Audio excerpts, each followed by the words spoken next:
është intervistu. Së është e vërtet, kjo është një shpifje e vërtet, sepse... është aluduar në zotrin Haradinaj dhe prandaj pushteti po insiston në këtë... Po edhe ju atë situatë.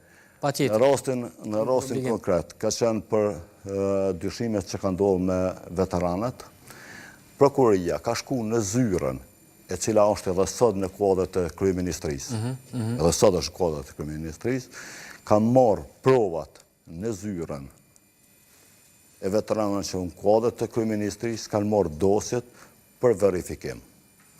Nuk është intervistu as edhe një zyrtar, ose personi që ka qenë zyre dhe ka bo një proces verbal.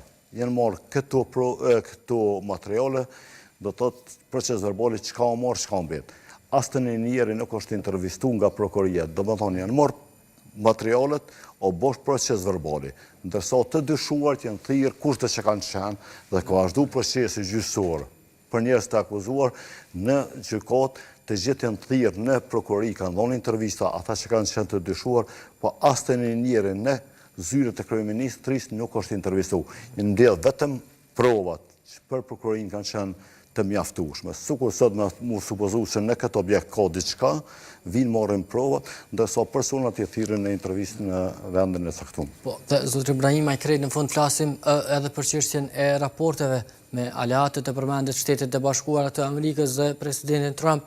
Si e keni parë këtë 4 vjeçar të qeverisjes vetëvendosje me aleatët, një pjesë e madhe kaloi në administratën Biden, por së fundmi kemi edhe administratën e re Trump që nga janari e këtej. Për 20 e sa vite Kosova pa dallim cila qeveri ka ardhur në Amerikë, ka pas raporte të mira me Amerikën edhe republikanët